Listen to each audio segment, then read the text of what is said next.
जय हिंद। स्वागत है आपका देवनगरी उत्तराखंड में। हम हैं अभी हरिद्वार में और हम इस वक्त जहाँ खड़े हैं वो एक पवित्र जगह है जिसको हर की पौड़ी कहते हैं। और जितने भी श्रद्धालु हरिद्वार आते हैं वो हर की पौड़ी पर ज़रूर स्नान करते हैं। हर की पौड़ी को लेकर 2-3 मान्यताएं हैं और उनमें से असली मान्यता क्या है वो हमें बताएंगे। हमारे साथ हैं तन्मय वशिष्ठ जी, जो श्री गंगा सभा रजिस्टर्ड हरिद्वार के महामंत्री हैं और एक उच्च कोटि के वकील हैं।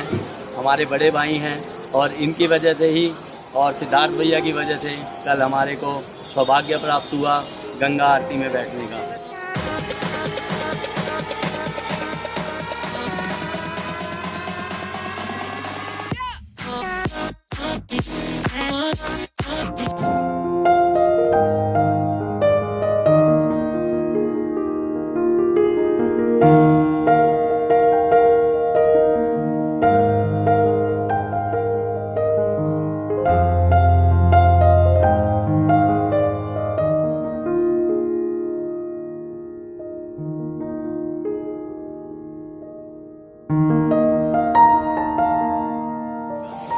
तो तन्मय भैया हमें बताएंगे कि हर की पौड़ी का क्या विशेष महत्व है। और भैया हर की पौड़ी के मान्यता के विषय में जहाँ तक मैं मानता हूँ कि किसी प्रकार का कोई विवाद या संशय नहीं है। हर की पौड़ी आप जानते हैं कि पौराणिक काल से, अनादिकाल से यहाँ मौजूद चली आती है। और हर की पौड़ी के इतिहास के विषय में ये कहा जाता है कि राजा श्वेत ने यहाँ पर तपस्या की थी, ब्रह्मा जी की तपस्या की थी।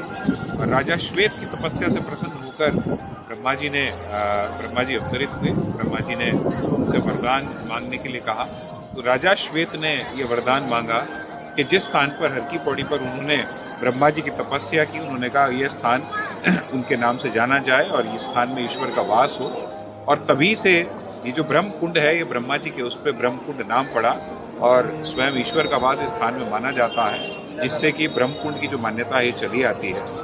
इसके साथ साथ आप सभी जानते हैं कि जो समुद्र मंथन हुआ वो अमृत कलश लेकर चले, तो 4 स्थानों पर वो अमृत की बूंदें छलकी, नासिक, उज्जैन, प्रयागराज और हरिद्वार। और हरिद्वार में हर की पौड़ी ब्रह्मकुंड पर वो अमृत की जो बूंदें छलकी, उस वजह से ये मान्यता है। और जहाँ जहाँ अमृत की बूंदें छलकी वहाँ चारों स्थानों पर कुंभ मेले का प्रत्येक 12 वर्ष बाद आयोजन होता है। और इसी के अनुसार हर की पौड़ी पर, हरिद्वार में हर की पौड़ी ब्रह्मकुंड पर कुंभ का आयोजन प्रत्येक 12 वर्ष में होता है। और 2021 में 2 महीने बाद जो है हमारा कुंभ वर्ष प्रारंभ हो रहा है और 14 अप्रैल को मुख्य कुंभ स्नान हमारा है।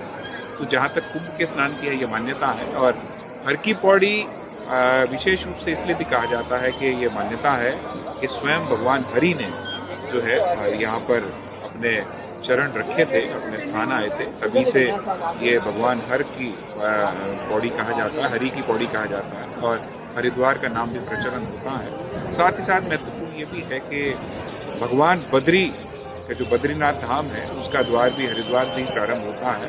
और भगवान बद्री जो हरि के हैं, इसीलिए इसको हरिद्वार भी कहा जाता है। बहुत से लोग इसको भगवान शिव का द्वार भी कहते हैं, क्योंकि केदारनाथ जी जाने के लिए भी हरिद्वार ही एक द्वार के रूप में माना गया है। तो इसलिए भगवान हर का द्वार के नाम से ये हरिद्वार नाम से भी प्रचलित है।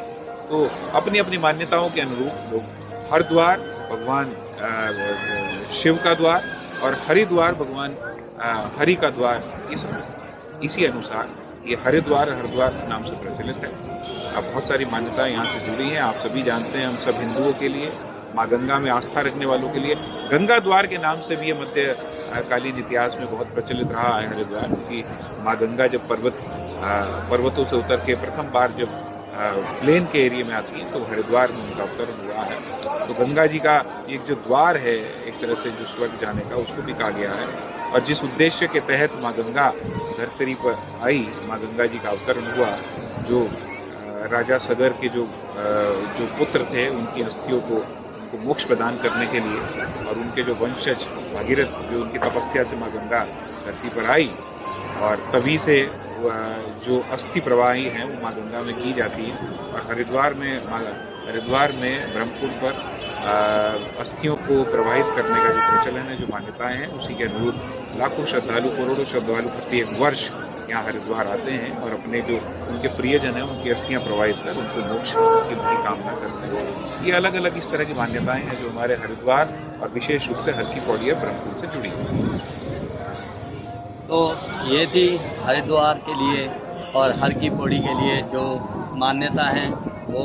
और मैं भी बहुत कंफ्यूज था, मैंने जब गूगल ज्ञान लिया तो उसमें हरिद्वार और हरद्वार तो कहीं लिखा हुआ था कि भगवान शिव शंकर की नगरी है ये, और कहीं लिखा था कि ये नगरी श्री हरि विष्णु की है।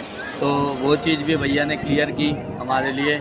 और ये एक पवित्र जगह है ही, यहाँ पर आकर एक अनंत जो है वो शांति की प्राप्ति होती है और पाप तो मुक्त हो ही जाते हैं। तो भैया का बहुत बहुत शुक्रिया करते हैं। थैंक यू, बहुत शुक्रिया भैया।